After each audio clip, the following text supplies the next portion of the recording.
आज की वीडियो में जो हम क्वेश्चन सॉल्व कर रहे हैं वो है बुक 3 से 8 edition chapter number 4 exercise 4B question number 10।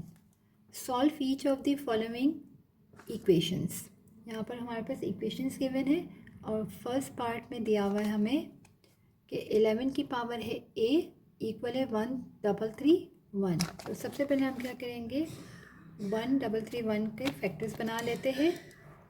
1331 के अगर हम फैक्टर्स बना लें तो 11 के टेबल में हमारे पास जाएगा ये 121 सा और 11 सा और 11 1 सा। तो यहाँ हम लिखेंगे 11 की पावर a है इक्वल 11 की पावर हमारे पास कितनी है, क्यूब है। 11 जो है 3 टाइम्स को मल्टीप्लाई करेंगे तो हमारे पास आ जाएगा 1331।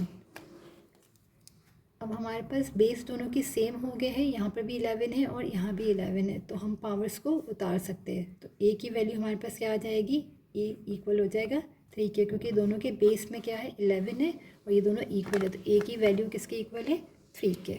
आंसर। पार्ट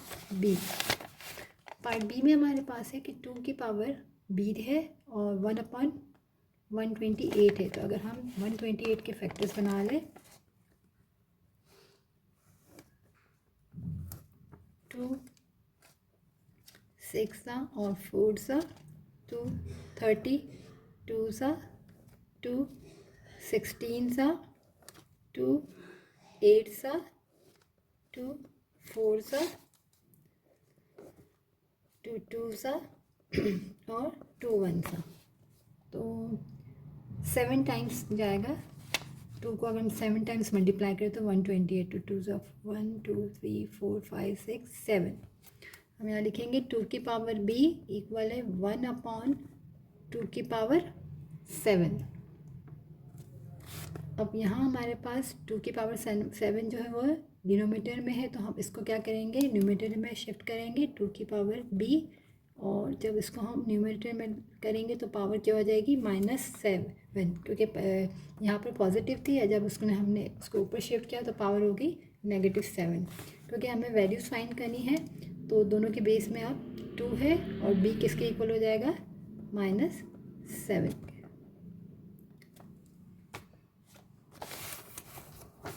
अब यहाँ पर हमारे पास है 9 की पावर c और यहाँ हमारे पास है 243।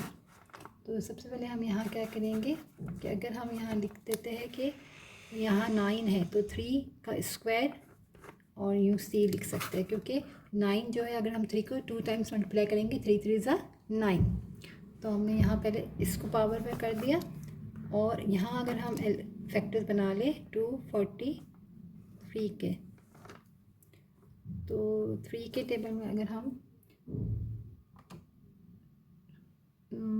243 हमारे पास आ जाएगा यहाँ पर 81 और 3 27 सा 3 9 सा 3 3 सा और 3 1 सा, यानी कि 5 टाइम्स। तो यहाँ हम कर लेते हैं 3 की पावर स्क्वायर और पावर हमारे पास है यहाँ पर c, और यहाँ हमने फैक्टर्स बना लिए 243 के, तो 3 जो है वो कितने टाइम्स है, 5 टाइम्स है। अब हम 3 की पावर कितनी होगी, मल्टीप्लाई कर ले 2c इक्वल है 3 की पावर 5। अब दोनों के बेस में हमारे पास क्या है, 3 आ गया है, तो हम ये पावर्स को वैल्यूज़ को नीचे शिफ्ट कर सकते हैं। 2c इक्वल है 5 के, और हमें c की वैल्यू फाइंड करनी, तो c इक्वल है यहाँ ये 2 मल्टीप्लाई में तो यहाँ आके डिवाइड हो जाएगा, तो c की वैल्यू आ गई 5/2।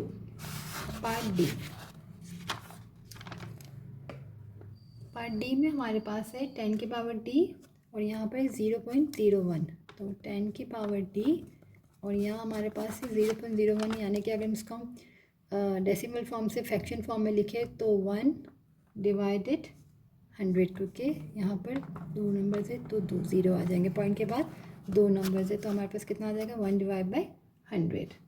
अब ये हमारे पास 100 है, तो अगर हम इसका भी स्क्वायर पहले फाइंड कर ले, 10 की पावर d और 10 को अगर हम 2 दफ़ा मल्टीप्लाई करें 10 10 ज़ा 100, तो 10 की पावर कितनी होगी स्क्वायर। 10 को 2 दफ़ा मल्टीप्लाई करेंगे तो हमारे पास आ जाएगा 100। अब ये डिनोमिनेटर में, तो इसको हम क्या करेंगे न्यूमरेटर में शिफ्ट कर देंगे। तो यहाँ पर इसकी पावर पॉजिटिव है, तो यहाँ जाके पावर इसकी नेगेटिव हो जाएगी न्यूमरेटर में। अब दोनों के बेस सेम हो गए हैं, तो हम वैल्यूज़ हमारी फाइंड कर सकते हैं। D = -2 के आंसर।